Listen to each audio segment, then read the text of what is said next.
ओम गं गणपतये नमः। आइए सुनते हैं विनायक चतुर्थी व्रत कथा एवं पूजन विधि। विनायक चतुर्थी पर भगवान गणेश की पूजन करने से पहले इन सामग्रियों को एकत्रित कर लें। विनायक चतुर्थी व्रत से प्रभु की कृपा और मनोवांछित फल की प्राप्ति होती है। लकड़ी की चौकी, लाल कपड़ा, गणेश प्रतिमा, कलश, पंचामृत, रोली, अक्षत, कलावा, जनेऊ, गंगाजल, इलायची और लौंग, चांदी का वर्क, नारियल और सुपारी, पंचमेवा, घी, मोदक और कपूर। आइए सुनते हैं विनायक चतुर्थी व्रत पूजन विधि। इस दिन ब्रह्म मुहूर्त में उठकर नित्य कर्म से निवृत्त हो स्नान करें। इसके बाद गणेश जी का मन ही मन ध्यान करें। विनायक चतुर्थी व्रत का संकल्प लें।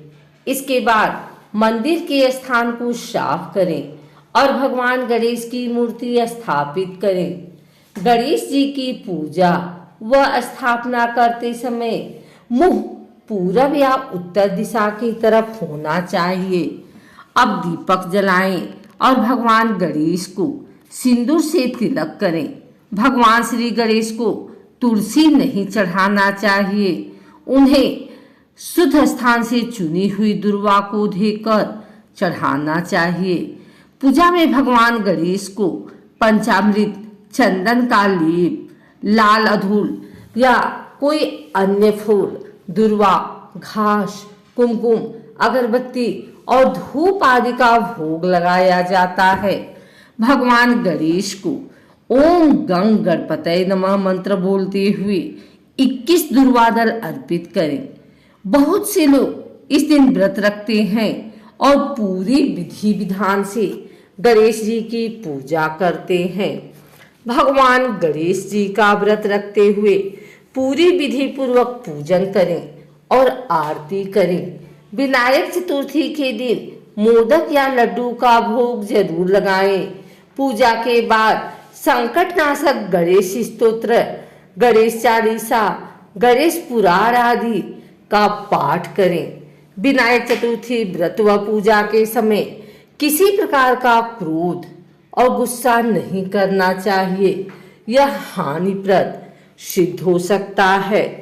कथा के अनुसार एक बार माता पार्वती के मन में एक ख्याल आया कि उनका कोई पुत्र नहीं है। ऐसे में वो अपने मन से एक बालक बनाती हैं और उसमें प्राण दान देती हैं।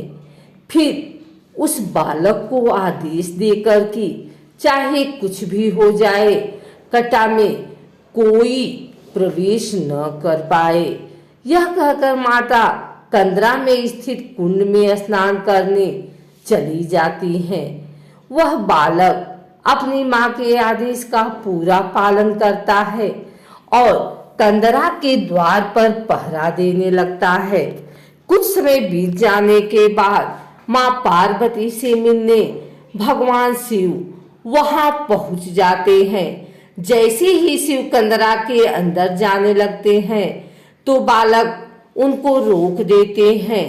शिव बालक को समझाने का प्रयास करते हैं मगर वह उनकी बात नहीं मानता।